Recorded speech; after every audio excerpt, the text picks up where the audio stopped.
En 2016, quand le couperet tombe sur l'aide de l'État à la presse privée, c'était un pavé dans la mare. Près de 10 ans plus tard, le 27 février 2025, le président de la 7e mandature de la HAC officialise la nouvelle. L'aide de l'État à la presse privée fait son grand retour. Nous ne parlons pas en l'air à la HAC. Si nous parlons de l'aide de l'État, c'est que vous avez attendu déjà 8 ans, voire 9 ans. Patientez encore quelques semaines ou quelques mois. Ça va se faire. Le principe est acquis. La nouvelle tient lieu de promesses. Dans le rang des professionnels des médias, les réactions et avis s'enchaînent. Je pense que c'est quelque chose qu'il faut fondamentalement saluer et applaudir parce que lorsque vous observez aujourd'hui un peu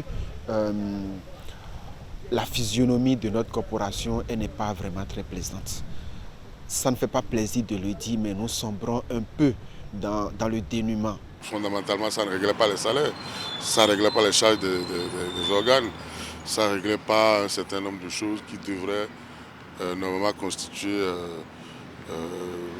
l'essentiel de ce qu'on considère comme la presse privée. Ça ne règle pas le fonctionnement d'un organe de presse, ça ne règle pas les problèmes de carrière, de retraite, de suivi, de prise en charge.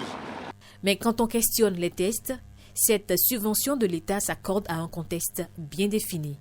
Même s'ils sont privés, ces médias fournissent des informations qui ont un caractère public.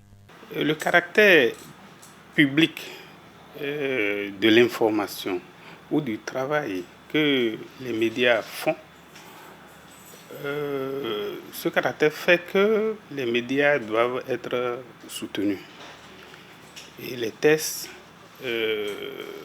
confèrent ce caractère public du travail des médias. Et c'est ce qui fait que les médias doivent être appuyés. À noter également, l'aide revient sous une autre forme. Elle ira directement aux véritables concernés. Cette aide, nouvelle formule, ira plus à la formation que dans les poches de certaines personnes. Cette aide permettra de rénover complètement la maison des médias qui pour nous les professionnels aujourd'hui est un symbole. Et si on rénove la maison des médias, vous voyez ce que cette aide-là apporte aux professionnels des médias. Avec l'effet tiers, la haute autorité de l'audiovisuel et de la communication va définir les modalités de financement et les projets innovants éligibles. Enfin, un point longtemps source de discorde est désormais tranché. Seuls les professionnels des médias pourront bénéficier de cette aide de l'État à la presse privée.